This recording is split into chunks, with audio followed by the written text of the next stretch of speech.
C'est ici, à Gougny, qu'ont débuté les forges de la Providence. La Bième, domestiquée, y anime dès 1750 un haut fourneau et une affinerie.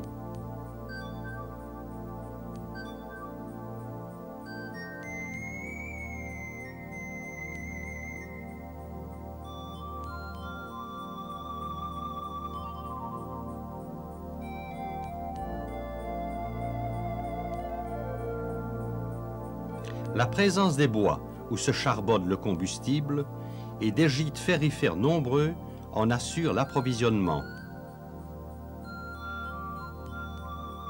Le maître de forge de Gougny est, depuis 1824, Ferdinand Puissant d'Agimont. Gestionnaire éclairé, il est au fait de la révolution industrielle anglaise.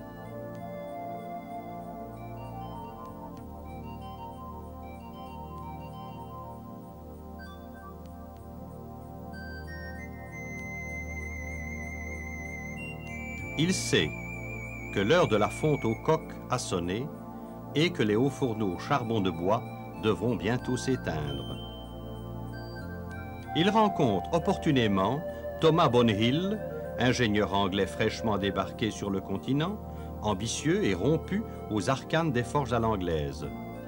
Ferdinand Puissant d'Agimont lui confie dès 1830 la modernisation de ses usines de Gougny.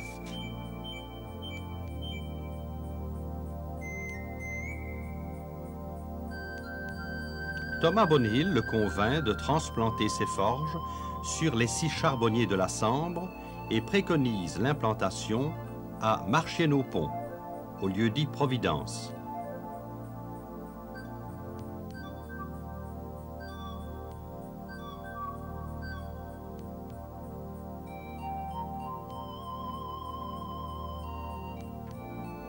C'est ainsi qu'en 1832, les forges de la Providence s'érigèrent le long de la Sambre sur l'axe routier Charleroi-Mons.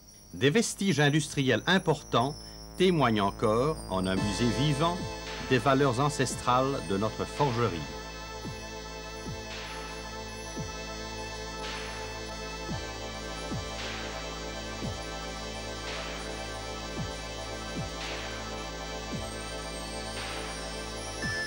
Je vais vous dire une première journée de travail, comment est-ce que c'est qu'il les trouvait. Je suis arrivé dans un petit atelier, et ce que c'est qu'il y avait à peu près une trentaine d'ouvriers, déjà des gens d'un certain âge. On m'a dit, vous allez taper de marche.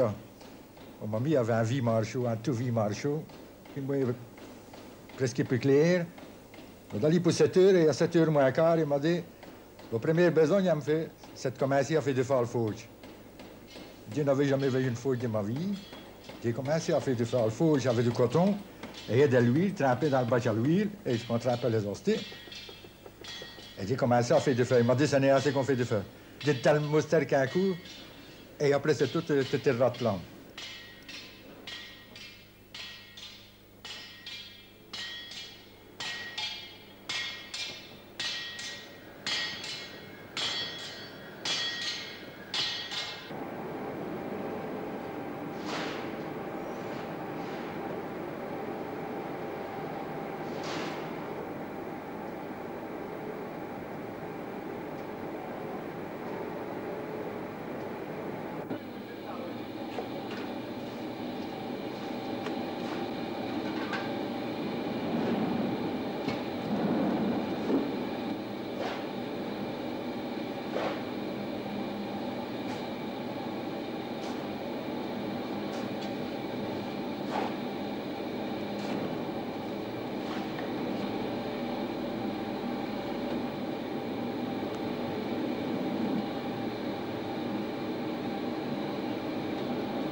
fallait ne mêler pas devant ce néglem. Un nez bougie.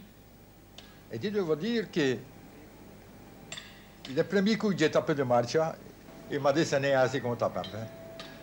Il va vous montrer comment est-ce qu'on tape. Il m'a dit, t'es le fierro là. Et il a tapé un coup à cresse. J'ai eu mes doigts dormus comme si j'avais reçu une décharge électrique. Il m'a dit, tu perdras à taper comme il faut, parce qu'à sûr, tu as senti qu'est-ce qu'il c'est? Eh bien, mis seulement.